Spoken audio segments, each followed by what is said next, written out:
오늘 하나님이 우리에게 주신 말씀은 요한복음 15장 1절로 8절까지인데요. 4절과 5절 두 구절만 우리 모두 합독하도록 하겠습니다. 내 안에 거하라. 나도 너희 안에 거하리라. 가지가 포도나무에 붙어있지 아니하면 스스로 열매를 맺을 수 없을 같이 너희도 내 안에 있지 아니하면 그러하리라. 나는 포도나무요 너희는 가지라. 그가 내 안에 내가 그 안에 거하면 사람이 열매를 많이 맺나니 나를 떠나서는 너희가 아무것도 할 수 없습니다. 아멘. 오늘 우리가 함께 나눌 말씀의 제목은 다시 제자를 말하다. 이 다시란 말은 반복이기도 하지만 앞에 것을 부정하는 것이기도 하고 또 강조하는 것이기도 하고 수정하려고 할 때도 이 다시란 말을 사용합니다. 그렇죠? 오늘 이 제자란 개념에 우리가 사실은 오래전부터 익숙했습니다. 그런데요, 성경학자들 연구해 보니까 신약 성경에만 이 제자라는 단어가 269번 나와요. 이렇게 자주 많이 나온다라고 하는 것은 그만큼 중요하다는 것이에요. 여러분, 그리스도인이란 단어는 신약 성경에 3번밖에 나오지 않아요. 마태복음 28장 Great Commission이라고 하는 이 대사명을 선언하시기 전에 서두에 이런 말씀을 하세요. 너희는 가서 모든 족속으로 제자를 삼아. 제자를 삼으라고 얘기해 주세요. 교인들을 삼아 이렇게 얘기하지 않으셨어요? 제자를 삼아. 이것은 그만큼 제자라는 개념이 우리 주님에게는 너무나 중요한 개념입니다. 그동안 선교단체들을 중심으로 또는 기존 교회가 사용했었던 제자 훈련이라는 또는 제자라는 개념이 사실 초기의 모습과는 달리 굉장히 왜곡되어 있다는 것을 분명히 앞서 소개하면서 그간 우리가 오해로 갖고 있었던 이 제자 개념에 대해서 이것을 다시 문자가 들어 다시 제자의 개념을 회복하려고 하는 것입니다. 이 오해를 풀어가는 과정에서 제가요 굳이 신학자들을 들먹을 겁니다. 신학자들은 하나님의 지식의 은사를 가진 사람들이에요. 흔히 이런 선교 단체에서 제시되고 있는 제자 훈련의 과정들이 그 지도자의 경험과 또는 지식의 한계 속에서 종종 왜곡되는 경우가 많습니다. 그런데 이런 것들을 이 신학자들이 잘 이미 정리했어요. 그래서 가장 중요한 3분의 학자들의 저서들을 중심으로 또 그분들의 이야기만을 담아내는 것이 아니라 다시 성경의 관점에서 제가 그분들로부터 지혜를 얻은 것들을 여러분과 함께 나누면서 동시에 성경을 확인해 보려고 하는 것입니다. 그럼 어떤 오해가 있느냐? 3가지 오해가 있습니다. 첫째는요, 제자와 그리스도인이라는 것이 다른 개념이라 하는 그런 오해입니다. 그러니까 제자라는 개념하고 그리스도인이라는 개념은 이건 다른 것이다라고 일상 보편적으로 그렇게들 이해하고 있다는 겁니다. 이것은 오해가.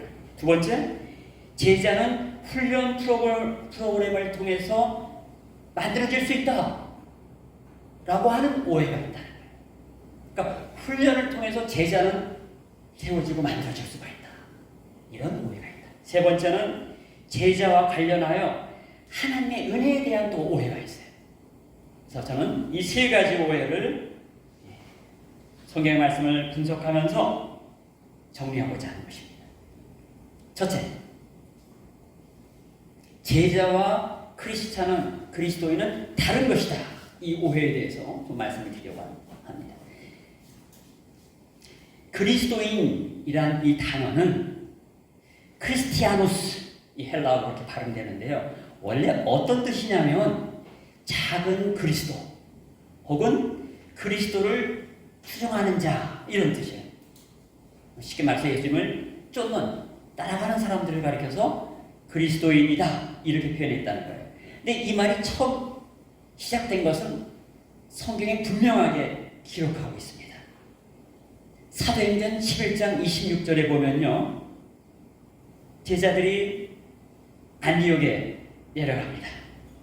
근데 둘이 내려왔는데 교회에서 1년간 모여있는 큰 무리들을 가르쳤고, 제자들이 안디옥에서 비로소 그리스도인이라 일컬음을 받게 되었더라, 이렇게 기록하고 있어요. 그러니까 그리스도인이란 말은 그리스도를 따르는 제자들을 가리키는 말이라는 거예요. 그러니까 그리스도인이라는 단어가 먼저 생긴 것이 아니라 그리스도를 따르는 제자들을 보고 사람들이 작은 그리스도야, 그리스도를 따라 삶을 사는 사람들이야 라고 지칭했다는 거예요. 그래서 탄생한 단어가 그리스도라는 말입니다. 최근까지 한 10년 전에 소천하셨는데요, 미국 기독교계의 지성과 영성의 큰 별로 사람들의 존경을 받다가 이렇게 주님의 부르심 받은 달라스 윌라드라는 인물이 있어요. 그분이 The Great Omission이라는 이런 아주 명작을 남겼어요. 지금 오늘 가방도 제가 갖고 왔어요. 10여 년 전에 그분이 작고하시기 2년 전에 한번 한국에 나오셨고, 저는 여기 2000 여름비였습니다. 미국의 캘리포니아 지역에 구세군 사관학교 수련원이라는 데가 있어요. 거기서 중요한 수련회가 있었는데 거기서 만나서 저를 아주 품어주셨어요. 그래서 사진 한 장 찍어 왔는데, 그리고 10여 년 전에 한국에 돌아가시기 하루 전에 한국에 내왕하셨을 때도 그분의 저서가 번역되었기 때문에 The Great Omission이라는 이 책에 사인을 받았어요. 궁금하시면 이따 보여드릴게요. 그런데 이 위대한 훌륭한 책이요, 바로 제자론을 다루는 거예요. 달라스 윌라드는요, 오늘날 교회에게 만연되어 있는 잘못된 생각이 있는데 제자가 되지 않고서도 그리스도인이 될 수 있다는 바로 그런 생각이라. 이것으로 인해 그리스도인이 정작 누릴 수 있는 진짜 풍성한 삶을 잃어버렸다, 이렇게 소개하고 있습니다. 누가복음 14장 18, 19절에 보면요, 예수님께서 직접 몇 사람을 부르셨어요. 근데 부르셨는데 그 12사도들은 딱딱 왔잖아요. 알아서 왔어요. 근데 어떤 사람들이 자꾸만 많이 나오는데 보니까 몇 사람을 한번 예시자료로 쓰셨던 것 같아요. 그래서 한 사람에게 나오라고 하니까 나를 따르라 했더니, 나는 지금 밭을 사가지고 지금 바쁘다. 밭을 사가지고 일할 것이 많다는 거예요. 자기 소유 문제로 인해서 복잡하다는 거예요. 또 한 사람에게 나를 따르라 했더니, 나는 지금 소 몇 마리를 지금 구입했기 때문에 그거 지금 어떻게 하느라고 좀 정신이 없다고 하는 거예요. 또 한 사람에게 또 이제 나를 따르라 했더니, 그는 지금 이제 곧 결혼해야 되기 때문에 지금 정신없다고 바빠서, 그러자 떠나가는 거예요. 이런 옹색한 변명들은요, 바로 예수님 당시에 2000년 현장에만 있었던 것이 아니라 오늘날 우리에게도 나타나고 있는 것입니다. 오늘날에도 여전히 사람들은 물질의 소유와 재산과 권력과 욕망의 탐닉에 빠져서 바빠요. 또 어떤 사람은 그저 오락거리와 무력증에 빠져서 정말로 생명의 소성을 가능케 하는 경험을 우리 주님께서 베푸시고자 따르라 하심에도 불구하고 거기에 반응하지 못하는 어처구니 없는 경우들이 있다는 것입니다. 이런 사람들에게 있어서 그리스도인으로 산다는 것은 곧 제자로 산다는 것이라는 이 놀라운 이 진리에 대해서 알 턱이 없습니다. 그들에게는 주님의 제자로서의 삶 속에서 경험되는 진정한 기쁨과 자유를 얻을 수가 없다는 것. 달라스 윌라드는 바로 이것이야말로 예수 그리스도의 지상 명령에 대한 중대한 누락, The Great Omission, 중대한 누락이라고 선언합니다. 실제로 오늘날 그리스도인이라 하면 그저 교회에 다니는 사람, 교인 정도로 취급되고 있습니다. 어떤 사람들은 교인은 많은데 신자는 적고 신자는 더러 있으나 제자는 극히 드물다. 여러분 이런 말 많이 들으셨을 거예요. 왜 이런 말이 나오겠습니까? 제자다운 제자가 드물기 때문이죠. 하지만 앞서도 제가 얘기한 대로 예수 그리스도께서는 모든 족속으로 제자를 삼으라고 하셨지 모든 족속을 교인 삼으라고 한 것이 아닙니다.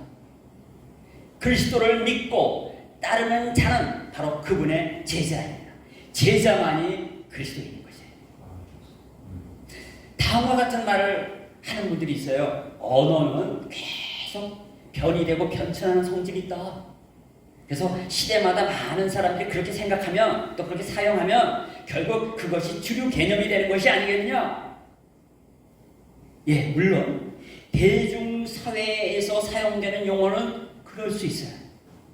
그러나 제자는 성경의 용어입니다. 누구도 성경의 1.1획도 가감해서는 안 됩니다. 결단코 시류를 쫓아서 성경을 변질시키고 왜곡시키는 이런 일이 있다면 반드시 바로잡아야 하는 것입니다. 그렇다면 어떻게 제자임을 확인할 수가 있을까요? 교회 열심히 다니니까? 주일 한 번도 안 빠지고 예배에 참석하니까? 교회에 많은 헌금을 하니까? 또 성경에 관한 많은 지식을 갖고 있으니까? 그러니까 제자라고요? 오해일 수 있습니다. 성경은 오직 그 열매로 그들을 알리라고 선언합니다. 오늘 우리가 성경의 본문으로 삼은 요한복음 15장 지금 4절 5절뿐만 아니라 같은 맥락에서 마태복음 7장은 이렇게 예수님의 말씀을 기록하고 있습니다. 그들의 열매로 그들을 알지니 가시나무에서 포도를 또는 엉겅퀴에서 무화과 나무를 따겠느냐.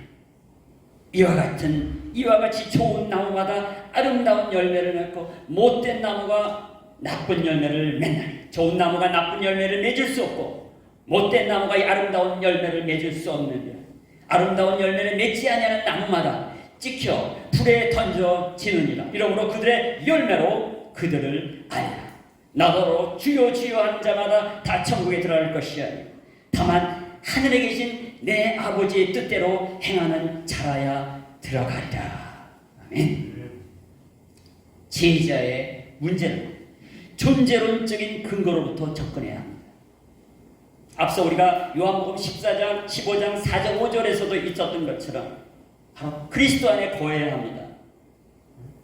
그때 주님께서 우리 안에 거해 주시는 겁니다. 같은 배경에서 요한복음 8장 31, 32절은 이렇게 얘기합니다. 우리 한 목소리로 좀 함께 읽기를 원합니다. 다 같이 시작. 예수께서 자기를 믿은 유대인들에게 이르시되 너희가 내 말에 거하면 참으로 내 제자가 되고 진리를 알지니 진리가 너희를 자유케 하리라. 아멘. 그러니까 주님 안에 거하는 것은 주님의 말씀 안에 거한다는 의미인 것을 알 수가 있습니다. 제자가 못 되는 이유는요, 성경에 관한 지식은 갖고 있지만 정작 그리스도가 말씀하신 진리가 그 안에 있지 않기 때문입니다. 제가 전공한 쉐런 키르케고르라고 하는 덴마크의 위대한 기독교 사상가는 이렇게 얘기합니다. 진리는 생각의 차원에 머무는 것이 아니라 현실의 삶과 아무런 관계가 없는 그저 정신활동의 작동산이가 아니다. 진리는 그 진리를 가지고 있는 존재 안에서 삶의 실전 속에서 일어나는 복제이다. 디플리케이션이다. 복제. 그러므로 그 복제는 삶 속에서 진리를 달성하려고 분투하는 가운데 일어나는 현상을 말합니다. 간단히 말해서 진리는 우리 안에 내면화되어야 되는데 이 내면화의 과정은 삶 속에 진리가 복제되도록 분투해가는 현상이라는 겁니다. 그럼 성경의 진리는 단순히 객관적 지식으로만은 진리의 본질을 드러낼 수가 없어요. 진리는 그 자체가 일종의 생명처럼 우리 안에서 작동되어야 한다는 거죠. 근데 문제는 그런 경험과는 동떨어진 상태에 있는 경우에 대부분의 교인들의 모습이 아닐 수가 없다는 거예요. 왜 그럴까요? 그 진리가 우리 안에 들어와 있을 여지가 없기 때문에 그렇습니다. 너무 많은 세상에 속한 것들로 우리 속이 꽉 채워져 있어. 세상에 속한 온갖 습성과 가치관과 풍조들, 한마디로 세상에 오염된 것들로 우리 속이 꽉 차 있단 말이에요. 우리가 매일 접하는 모든 것이 주님의 질과는 동떨어진 것이에요. 그러면 우리의 매 순간의 삶이 잘못된 방향과 그릇된 먹거리를 향해 달려가고 있다는 거예요. 구약의 예레미야 선지자는 그 입술을 통해 선포되시는 하나님의 말씀을 이렇게 경고의 메시지로 소개합니다. 예레미야 2장 13절에 이렇게 얘기합니다. 내 백성이 두 가지 악을 행하였나니 곧 그들이 생수의 근원되는 나를 버린 것과 스스로 웅덩이를 판 것인데 그것은 그 물을 가두지 못할 터진 웅덩이들이니라. 이 본문은 두 가지를 가르쳐주고 있죠. 첫째, 하나님의 백성들이 생수의 근원을 버렸다는 거예요.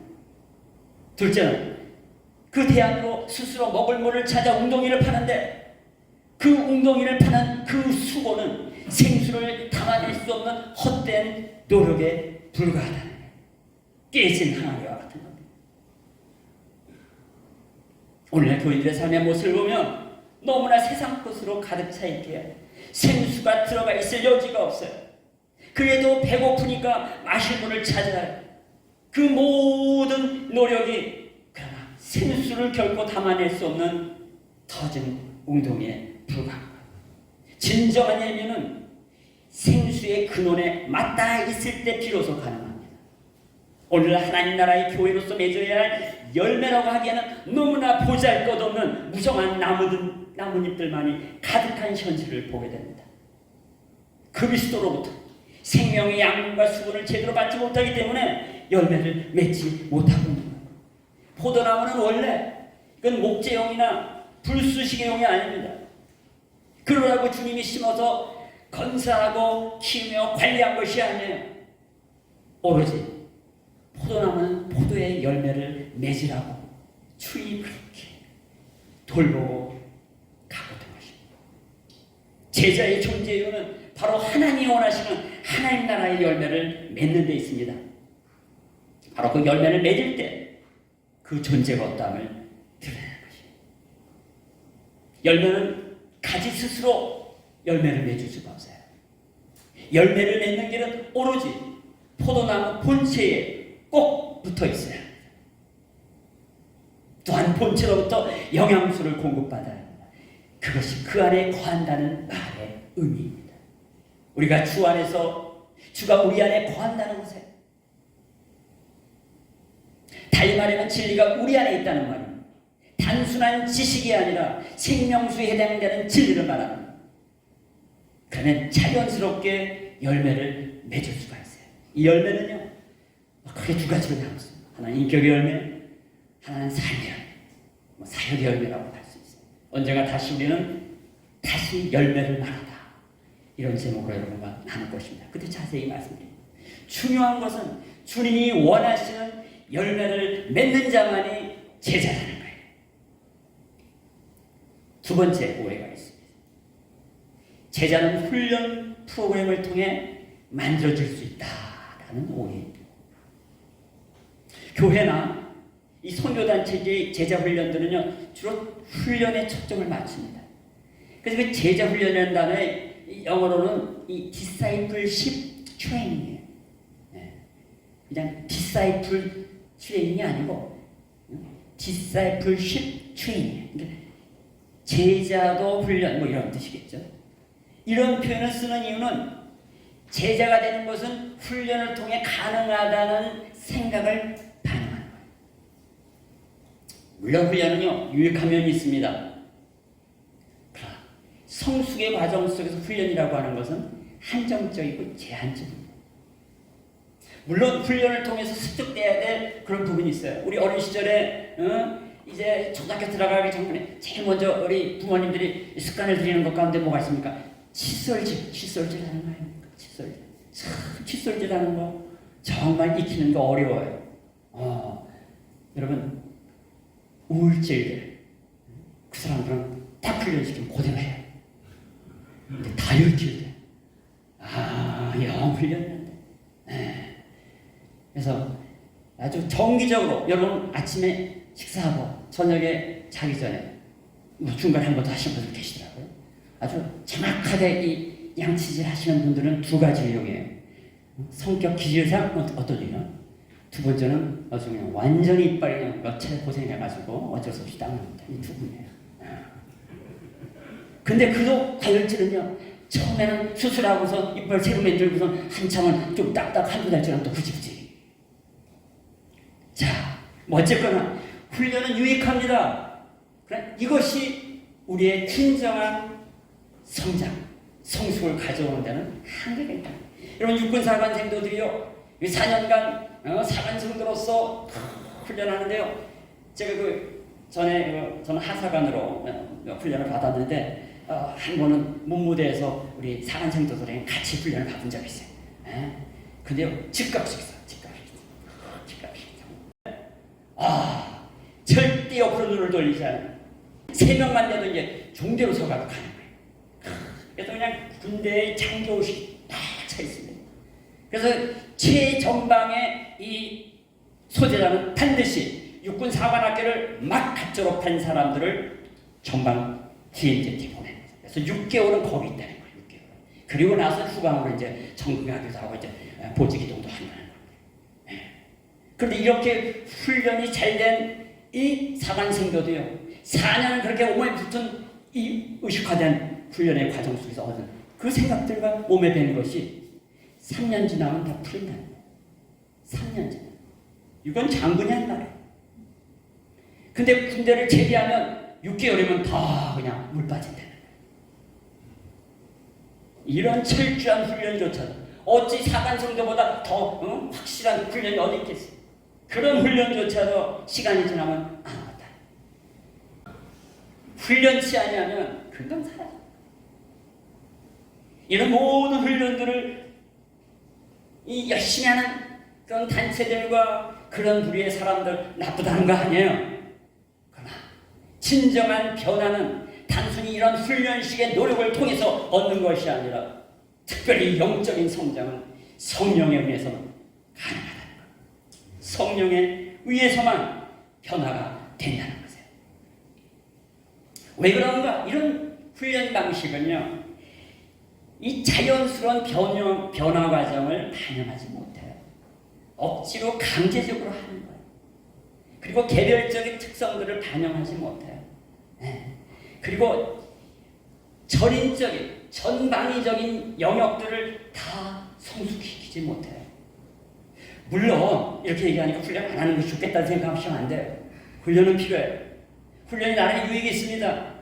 어린 시절에 성경 암송하는 거 참 소중해요. 유대인들은 말이죠, 초등학교 때는 토라 암기, 전체 토라 암기 시간.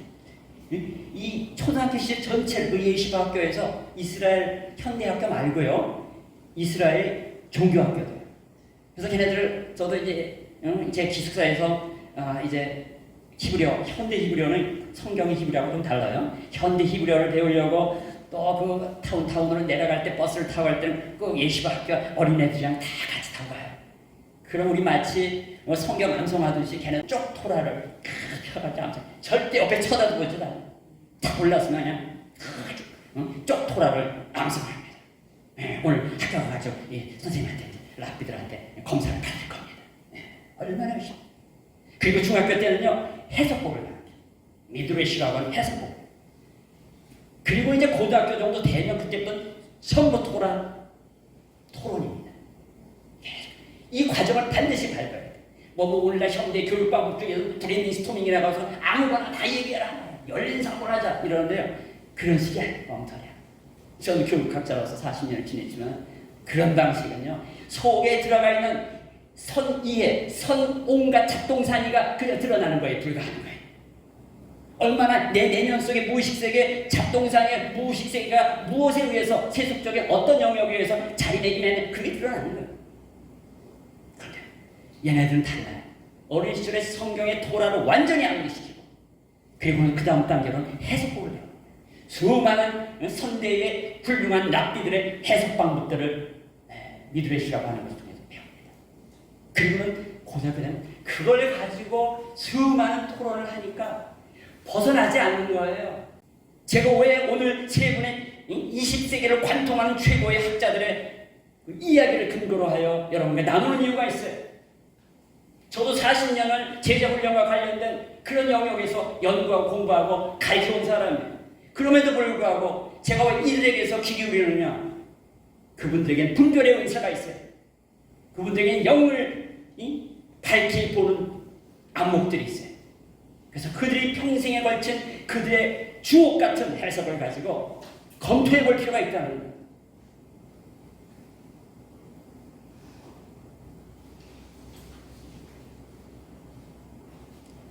여러분, 도슨 트로트맨이라는 분이 어디서 들어보신 것 같죠? 20세의 젊은 나이에 그 약간의 나이에 변화받은 인물이에요.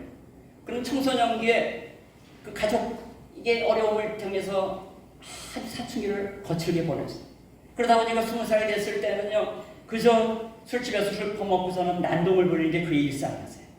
그날도 술 퍼먹고 난동을 부리다가 그냥 도망치던 나와 길거리를 달리는데 갑자기 그 내면의 마음속에서 말이지 엄청난 목소리가 들리기 시작합니다. 얼마 전에 이 성경 암송대회에서 굉장히 기억력이 좋았던 인물이에요. 그러다 보니까 암송대회에서 뭐 교회를 열심히 다닌 그런 젊은이도 아니었음에도 불구하고 우승을 했어요. 근데 막 술을 퍼먹고 술 취한 상태로 도망을 치고 나오는데 갑자기 암송했던 그 구절이 떠오르는 거예요. 고린도후서 5장 17절. 그런즉 누구든지 그리스도 안에 있으면 새로운 피조물이야. 이전 것은 지나갔으니 보라 새 것이려도 이 말씀이 그의 영혼을 사로잡기 시작합니다. 너무나 두렵고 심장이 뛴 나머지 그는 멈춰서도 주변에 어딘가로 찾아 들어가야 돼. 마침 교회가 있어. 거기 찾아갑니다. 그래 거기서 기도하는 가운데 거듭이 나게. 그가 누구냐? 도슨 트로트맨이라고 하는 바로 내비게이터 선교회의 창시자예요. 그래서 그 단체가 무조건 첫 번째 구절 암송이 고린도후서 5장 17절이에요. 그리고 180절 구절을 암송해요. 적어도 20대 전후의 나이에 그 단체에서 활동한 적이 있습니다. 그런데 하여간 이런 특별한 은혜를 받는 분이 계세요. 물론 성경을 우리 마음속에 잘 갖고 있을 때에 그것이 때때로 하나님의 성령이 가까이 있는 그 도구를, 가장 가까이 있는 도구가 그분에게서는 그 저자인 성령께서 그 도구를 사용하시고 우리를 변화시켜요. 멀리 있으면 주님께 성령께서 그 어떻게 도구를 사용하시기엔 참 여러 가지 복잡한 게 많아요. 근데 우리 마음속에 그걸 품고 있으면 얼른 그 말씀을 통해서 우리를 변화시킬 수가 있는 것이에요. 그런 유익이 있어요. 그러나 그런 훈련이 우리의 전체를 진정한 변화를, 열매를 거두게 만드는 결정적인 그 도구 정도로 쓸 수 있지만 그 열매 자체는 성령이 하시는 일이라는 거예요. 그럼 기독교 교육학교에 대한 얘기를 좀 드릴게요. 기독교 교육학이라는 말이 나온 지는 이제 100년도 안 됐어요. 100년이 안 됐어요. 네. 근데 이 기독교 교육학교가요, 참 늦게 발달을 하는데 일반 보수적인 진영의 신학교에서는 그저 성경 교육을 어떻게 하냐 그거밖에 관심이 없었어요. 근데 주로 진보 계열에서 일반 교육학계의 이론들을 가져다가 이 교계에, 기독교계에 적용하는 이런 방식을 썼어요. 그러니까 일반 교육학계에서 나오는 이론이 있으면 그것을 가서 배우는 거예요. 그럼 한 10년 갑니다. 그리고 교수직을 맡아가지고 제자들에게 가르치면 그것도 한 10년 가잖아요. 그럼 20년 지났어. 그럼 이미 20년 사이에 세상의 일반 교육학에서는 새로운 이론으로 바뀌어요. 그러니까 늘 100년 동안 뒷북만 친 거예요. 뒷북만 친 거예요. 그러다가 80년대 그간의 100년 동안의 기독교 교육을 쭉 돌아보면서 학자들이 반성을 하는 거예요. 우리가 그냥 이것도 아니고 저것도 아니고 20년 간격으로 뒷북만 치다가 여기까지 왔는데 정말 신앙이 뭐냐? 신앙을 성숙시키는 것이 뭐냐? 이런 고민을 하면서 결론에 내리죠. 그래서 오늘날 기독교 교육학계에서는 명제와 같은 한 구절이 있어요. 그것이 뭐냐? 신앙은 학습되는 것이 아니라 공동체 안에서 형성되는 것이다. 한번 따라합시다. 신앙은 학습되는 것이 아니라 공동체 안에서 형성되는 것이다. 공동체 안에서 형성되는 것이다. 여기서 형성이라는 말에 주목해 보세요. 형성이란 인간의 전인적이고 전방위적인 측면이 잘 만들어져 간다는 거예요. 소송된다는 거예요. 단순히 한두 요소 부분에 머무는 것이 아니라 인간 전체가 빚어져 간다는 거예요. 이 말이 참 좋아요. 저는요, 이제 제가 우리 학교의 기독교 교육과 주임 교수예요. 근데 이게 저는 이 교육 파트의 학생들이 전부 내 밑에 와서 이 석사과정도 밟고 박사과정에 특히 논문을 지도받습니다. 그 오면 많은 그 기독교 교육, 근데 이 기독교 교육과 관련해가지고 이 전공의 논문들을 쓰려니까 한 사람이 제자와 관련된 얘기를 쓰려고 한다고요. 이분들이 어떻게 쓰냐면은 떡하니 제자 훈련 뭐에 대한 바람직한 훈련 방법에 관한 연구 뭐 이런 식으로 써. 그때마다 첫 대면의 자리에서 제가 좀 제자도의 형성이라 바꿔라. 그리고 제자도의 형성이라는 이 5글자가 바로 제자화다. 그래서 제 지도 밑에서 학위를 받은 논문을 쓴 분들은 한결같이 제자도의 형성이라는 용어로 바꿔서 쓰고 그 내용도 달리습니다. 제자도와 관련하여 교회의 공동체성의 중요성을 강조한 인물이 앞서 달라스 윌라도도 그렇게 얘기했지만 존 스타트입니다. 존 스타트. 그는 그 수많은 훌륭한 명저 중에 마지막으로 어떤 책을 썼느냐? 제자도라는 책을 써요. 제자도라는 책을 써요. 거기서 그는 이렇게 얘기합니다. 우리 인생을 향한 하나님의 계획은 우리가 의존적인 존재가 되는 것입니다. 우리 대부분은 타인의 보호에 전적으로 의지하여 이 세상에 태어났습니다. 타인이 우리를 의존하는 인생의 단계들을 거쳐 타인의 사랑과 돌봄에 전적으로 의존하여 이 세상을 뜨게 됩니다. 아무에게도 짐이 되지 않겠다라고 생각하는 또 그렇게 말하는 사람도 있지만 그러나 우리는 모두 누군가에게 짐이 되도록 설계되었습니다. 너희가 서로 짐을 지라. 그리하여 그리스도의 법을 성취하라. 하나님을 의존하고 서로를 의존하며 그렇게 살아가는 것. 이것이 사랑입니다. 존 스타트가 이 제자도를 통해서 우리에게 교훈하고자 하는 것은요, 바로 신앙의 공동체 안에서 모두가 지체가 되어 서로의 짐을 나누어지며 각 지체는 서로에게 의존하는 관계 속에서 살아가야 한다는 것을 종용하고 있는 것입니다. 그것이 사랑이라는 것입니다. 이것이 성경의 가르침입니다. 그래서 신앙의 공동체를 다른 말로 배움의 공동체, 돌봄의 공동체, 사랑의 공동체라고 말하는 것입니다. 그 구성원들로 하여금 서로에게 의존 관계 속에서 자연스럽게 교육의 장이 제공되는 것을 의미합니다. 이 배움의 장, 이 교육의 장은 제자로 준비되어 가는 데 있어서 일종의 도양과 같은 구실을 하는 것입니다. 여기서는요, 나중에 좀 자세히 이 부분에 대한 얘기를 하겠지만 그래도 기본적인 중요 요소만 제시를 드리겠습니다. 바로 이러한 교육의 장에서 정체성과 정신유산이 공유됩니다. 저는 우리 어린 자녀들이 함께 이 주일 예배에 참여하는 것에 대해서는 너무나 이것은 당연하다고 생각할 뿐만 아니라 이렇게 갈 겁니다. 이렇게 갈 겁니다. 왜요?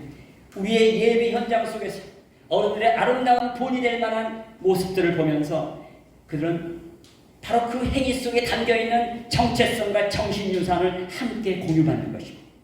그리고 관계가 형성되고 직간접의 배움의 과정을 갖게 됩니다. 교육 환경이 조성됩니다. 이러한 요소들은요, 교육적 신앙 성장의 필수적이고 결정적인 요소가 아닐 수가 없다는 거예요.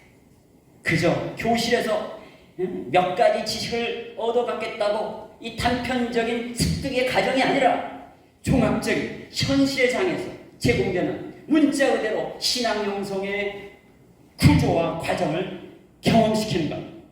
이것이 신앙 공동, 즉 배움의 공동체에서 나타날 수가 있는 것입니다.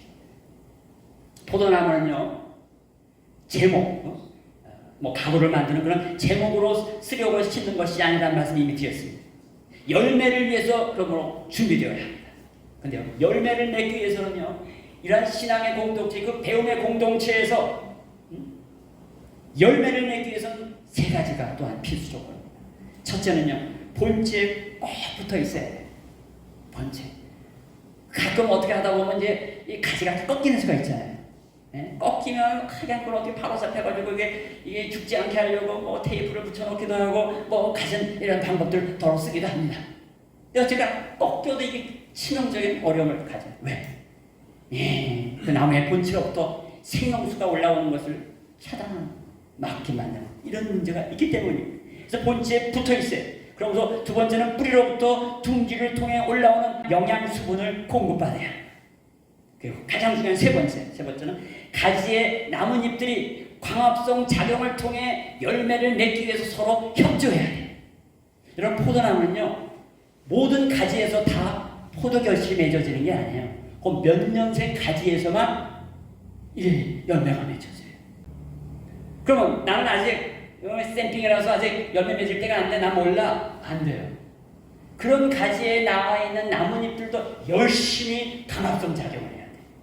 그리고 강합성 작용을 통해서 서로가 교류하면서 열매를 맺어야 될 그 가지의 열매를 위해서 그것이 다 작용하고 공급되는 것입니다. 그러니까 이 포도나무 전체는 한 덩어리가 돼야 한다는 거예요. 서로가 서로를 위해서 살아가야 한다는 거예요. 그리고 결국 신빙이었던 그 가지도 시간이 지나면 열매 맺을 때가 되면 또 다른 가지들의 도움을 받아서 더 아름다운 열매를 맺게 되는 것입니다. 이거 뭐예요? 밀어주기. 밀어주기. 우리 애가 어렸을 때 보니까 지금 뭐 딴 데 나가 살아가지고 여기 오지도 않고 있는데 어렸을 때 뭘 하느냐? 밀어주기를 그렇게 좋아해. 하여간 안경점에 이 가족 셋이 나가가지고 이제 안경을 새로 맞추면은 딱 첫 마디가 그거부터 물어봅니다. 밀어주기 해요? 어린애가 밀어주기 해요?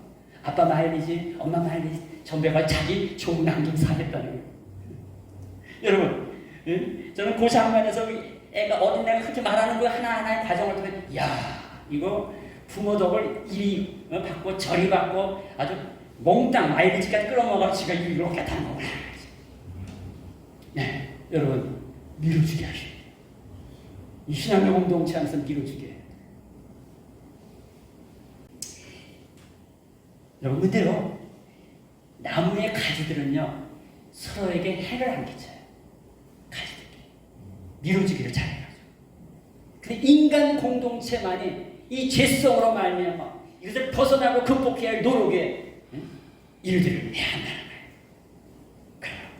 자연스러운 하나님의 성령에 의한 생명의 원리가 작동하도록 우리가 노력해야 됩니다. 노력이 무조건 잘못됐다는 거예요. 근데 이 노력은 어떤 노력이냐? 바로 생활 믿음을 전제로 한 순종이라는 거예요. 말씀의 순종이다. 제가 생활 믿음 몇 주 전에 강조를 드렸어요. 생활 믿음의 그 하나님의 말씀에 대한 그 믿음의 전제를 가지고 순종을 해야 한다. 이게 없는 그냥 순종하겠다 이거는 의미가 없어요. 생활 믿음을 전제로 한 그런 순종이에요. 그러니까 우리가 노력해서 열매를 맺으려는 시도가 아니에요.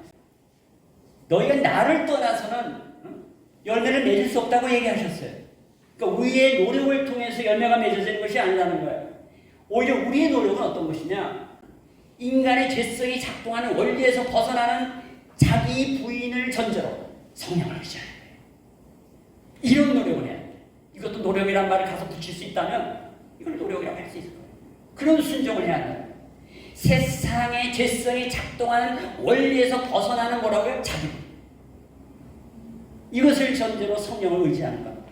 그렇게 하면 자연스럽게 열매가 맺어진다는 거예요.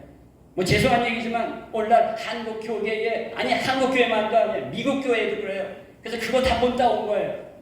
잘못된 걸 가져다가 지금 한국 교회가 추구하는 모든 노력들이 사실은요, 주님이 원하시는 포도나무에 포도 열매를 맺는 그런 노력이 아니에요. 자신들을 드러내고 자신들의 힘을 자랑하고 자신들의 무언가 성취를 만들어가려는 헛된 웅덩이를 파는 노력에 불과한 거예요. 이 과정 속에 수많은 잘못된 장치들이 있는데 그것을 벗어나는 일.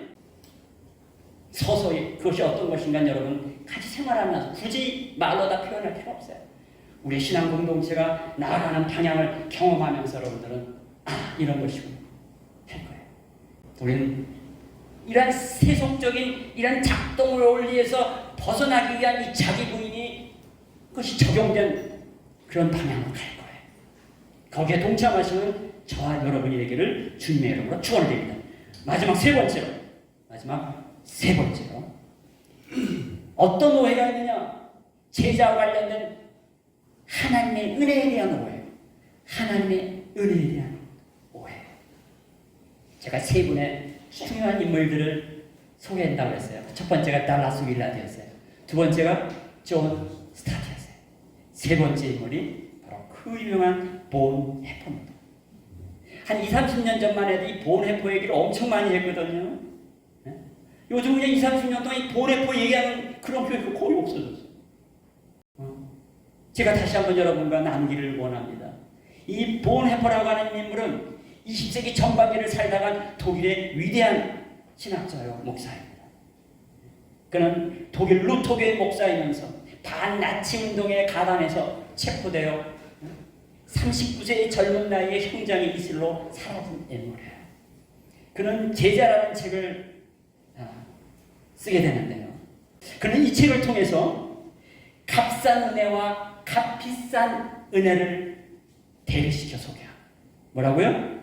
값싼 은혜와 값비싼 은혜. 먼저 그가 얘기하는 값싼 은혜는 무엇이냐?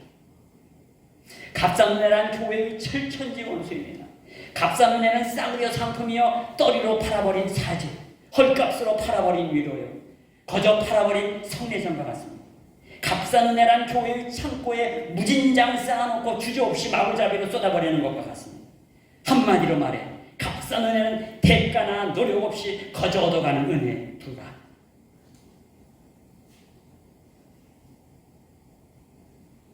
그 외에도 이 값싼 은혜와 관련된 굉장히 많은 얘기를 하셨어요. 제가 시간 관계상 여기 써왔지만 보네포는 대비되는 값비싼 은혜에 대해서 소개를 합니다. 그는 이렇게 얘기합니다. 값비싼 은혜는 예수님의 이 하나님 나라 비유의 그 내용을 하나님 나라 대신에 값비싼 은혜라는 말로 대체해서 소개합니다. 근데 전혀 이상하지 않아요. 전혀 그 문맥이 틀리지 않아요. 이렇게 얘기합니다. 값비싼 은혜란 밭에 숨겨져 있는 보물과 같습니다. 이를 발견한 사람은 집으로 돌아가 자신이 가진 모든 것을 팔아 기쁨으로 그것을 삽니다. 값비싼 은혜란 값비싼 진주와도 같습니다. 이를 본 상인은 자신이 지닌 모든 물건을 주고 이것을 얻습니다. 값비싼 은혜란 그리스도의 통치를 말합니다. 이 통치를 자기 안에 시연시키기 위해서 범죄하는 눈을 뽑아버리기까지 합니다. 값비싼 은혜란 예수 그리스도의 부름입니다. 이를 위해 제자들은 자기들이 가진 전부라고 할 수 있는 그분을 버리고 배를 버리고 그분을 따랐습니다. 여러분, 은혜가 값비싼 이유는요, 바로 예수 그리스도를 따르는 것이 무엇인가? 그 자체가 이미 값비싼 것이라는 거예요. 그분이 생명을 선사해 주시는 길이기 때문에 값비싸다는 거예요. 죄인 되었던 우리를 하나님의 사람 의인으로 인정하기 때문에 값비싸다는 거예요. 무엇보다도 이 은혜가 값비싼 이유는 하나님이 그 은혜를 값비싸다 생각하시기 때문에 값비싸다. 그렇다면 이 값비싼 은혜를 받은 사람에게는 어떤 결과가 나타날까요? 나중에 은혜를 말하다 해서 자세히 소개하겠지만 기본적인 건 알고 계세요? 여러분, 값비싼 은혜를 경험한 사람들은요, 감격의 열정이 생겨요. 첫째, 감격의 열정이 생겨요. 두 번째는요, 감사의 태도가 생겨요. 감사의 태도. 세 번째는요, 자원의 동기, 자원의 마음, 뭐 똑같은 말이에요. 자원의 동기가 생겨요. 뭐라고요? 감격의 열정이 생긴다. 두 번째는요, 감사의 태도가 생긴다. 세 번째는요, 자원의 동기가 생긴다. 이런 것들이 생기는데 바로 이런 것들이 우선에 놓인다는 거예요. 우선에 놓인다. 이걸 말해서 우선성이에요. 우선에 놓인다.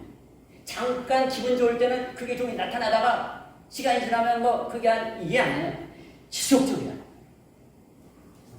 감격의 열정, 감사의 태도, 자원의 동기라고 하는 것은 우선적으로, 지속적으로 동반되는 거예요. 보네포가 말한 앞서 성경의 비유를 값비싼 은혜라는 관점에서 소개한 그 구절을 한번 다시 올려가지고 제가 부분을 지적하면서 확인해 보겠습니다.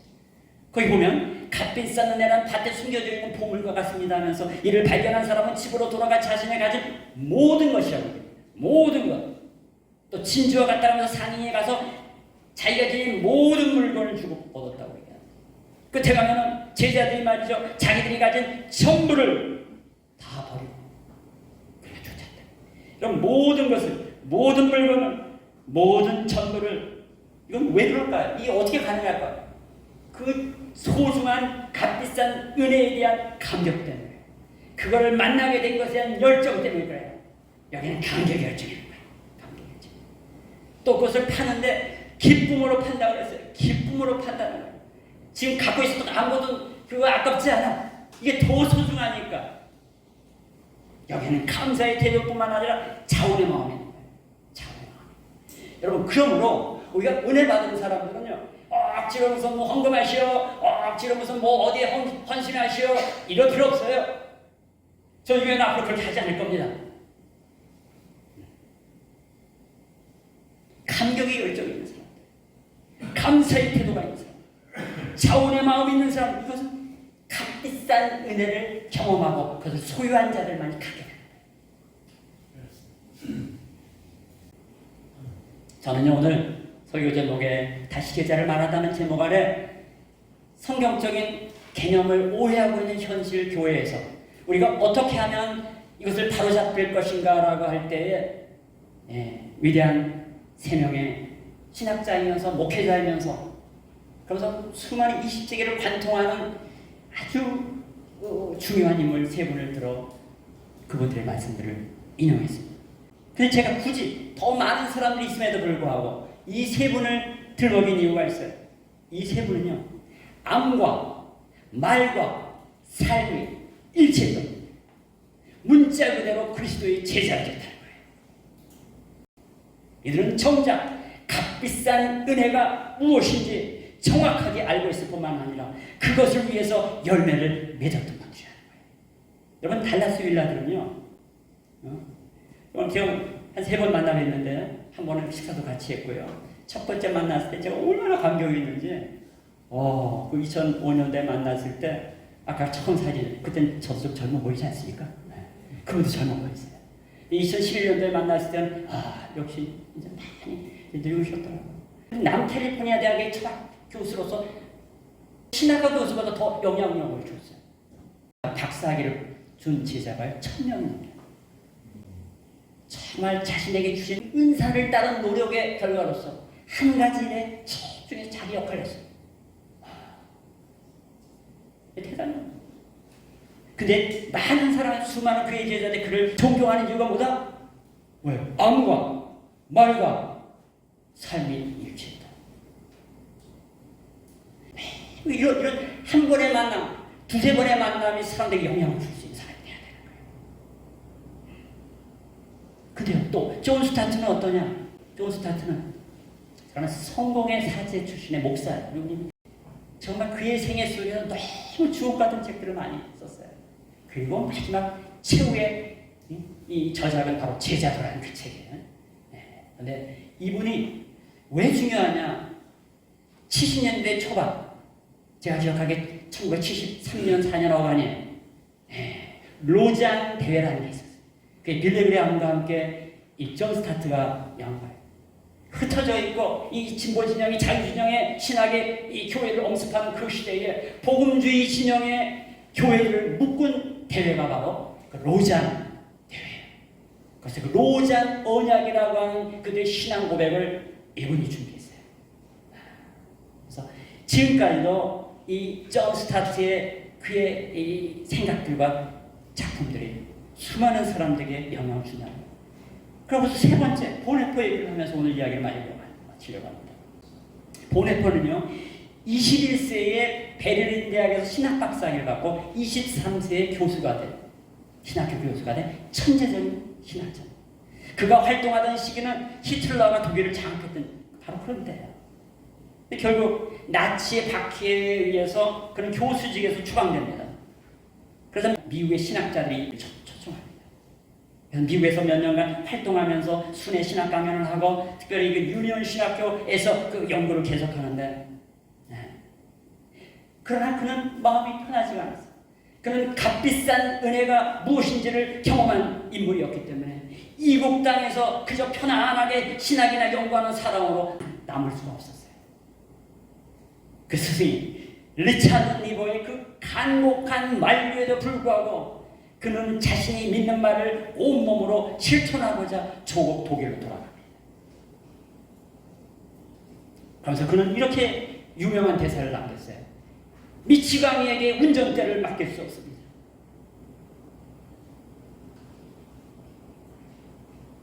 그래서 그는 그 전쟁의 화마 속에 고통받는 유럽에서 히틀러를 제거하기 위한 조직에 참여했다가 게슈타포에 체포되어서 성치범 감옥에서 2년 동안 영혼의 몸이 되었다가 교수형에 처해지게 됩니다.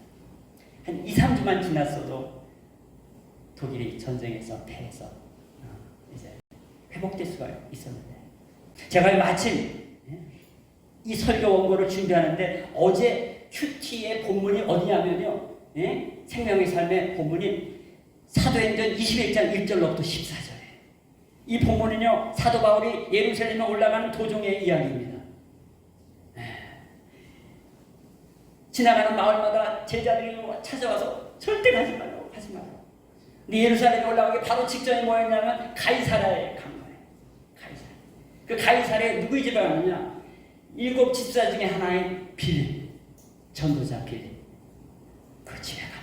근데 그 집에 딸을 넷이 전부 예언자들. 거기에 또 다른 아가보라고 하는 예언자가 와가지고 당신이 예루살렘에 올라가면 이렇게 된 것이라고 하면서 이 뭔가를 꺼내 가져다가 바울을 묶고 자기를 묶어가지고 막 칭칭대요. 일종의 퍼포먼스는 내가 이런 예언의 그림을 봤다. 그러니까 그냥 울고 난리가 가지 말라고 가지 말라고. 바울이 그냥 올라갑니다. 그 장면이 나와요. 그 장면이. 그래서 오늘 이 본헤포의 이야기가 이렇게 오버랩되면서 생각이 나더라고요. 물론 바울의 행적과 본헤포의 행적을 동일선상에 놓아서는 안 됩니다. 이건 무리예요. 실제로 본헤포의 마지막 행적에 대해서 많은 논의가 계속돼요. 그러나 분명한 것은 본헤포의 삶은 값비싼 은혜를 알았기에 그것 때문에 제자로 살아가는 것이 무엇인가라고 하는 고민에 대한 흔적을 분명히 담아내고 있는 것입니다. 오늘 설교의 마지막 이 본헤포의 이야기를 들으면서 왠지 마음이 무거워지더라고요. 그리고 여러분과 이걸 나누려니까 왠지 우리와는 좀 너무 거리가 멀리 떨어진 것 같은 느낌도 들더라고요. 여러분에게 갑자기 이거를 설교하면서 예화를 들면서 갑자기 북한으로 가! 여기 착각하게 할 그럴 이유도 없어요. 그래서는요, 이 마무리를 본헤포가 남긴 마지막 감옥에서 쓴 그 옥중시를 여러분과 함께 나누기를 원합니다. 그는 이런 시를 썼어요. 나는 누구인가? 남들은 나더러 말하기를 감방에서 나오는 나의 모습이 어찌 그리도 침착하고 명랑하며 확고한지 마치 자기 성에서 나오는 영주와 같다고 한다. 나는 누구인가? 남들은 나더러 말하기를 간수들과 나누는 나의 모습이 어찌 그리도 자유롭고 친절하여 또렷한지 마치 내가 그들의 상전 같다고 한다. 나는 누구인가? 남들은 나에게 말하기를 불행한 하루를 지낸 나의 모습이 어찌 그리도 평온하고 밝고 당당한지 마치 승리만을 아는 투사와 같다고 말한다. 나는 누구인가? 이 둘 중 어느 것이 나입니까? 오늘은 이 사람이고 내일은 저 사람일까? 이 둘이 동시에 나일까? 남 앞에서는 허세, 자신 앞에서는 한없이 불쌍하고 약한 내가 아닌가? 이미 결정적 승리 앞에서 두려움에 떠는 폐장병에 비교되는 것이 아닌가? 나는 누구인가? 이 적막한 무릎은 나를 끝없이 조롱하고 있다. 내가 누구이든 나를 아시는 이는 오직 주님뿐. 내가 누구이든 나를 아시는 이는 오직 주님뿐. 나의 모든 것은 주님의 것이다. 오 하나님이시여, 나는 주님의 것이다. 나는 주님의 것이다. 맞습니다. 우리 모든 인생은 그가 아무리 역사 속에 빛나는 신앙의 영웅처럼 보였든 아니면 누구도 모르는 초라한 모습으로 조용히 사라져갔던 상관없이 보네포의 마지막 시구처럼 내가 누구인지 결코 잊어서는 안 되는 한마디가 있는 것입니다. 제자는 오로지 주님께 속한 존재라는 것입니다. 다만 제자가 할 일은 주님께 꼭 붙어 있어야 한다는 것입니다. 주께서 우리로 하여금 그가 준비하신 열매를 허락하실 것이기 때문입니다. 기도하겠습니다. 하나님 아버지, 그렇습니다. 우리의 모든 인생들은 연약합니다. 주님이 아니고는 우리는 결코 열매를 맺는 인생이 될 수가 없습니다. 세상에서 사람들은 수많은 성공의 성취들을 하지만, 세상의 사람들은 경쟁의 대열에서 승리하고 나팔을 부르지만 우리는 그것에 관심 없습니다. 우리 제자들은 오로지 주님께 붙어있어 주님이 원하시는 아름다운 열매를 맺기를 원합니다. 이것은 성령을 통해서만 가능하다는 믿음으로 우리가 제자들을 형성해가는 정말 하나님의 신앙의 공동체가 되도록 역사에 주옵소서. 주 앞에 영광을 돌리며 예수 그리스도 이름으로 기도합니다. 아멘.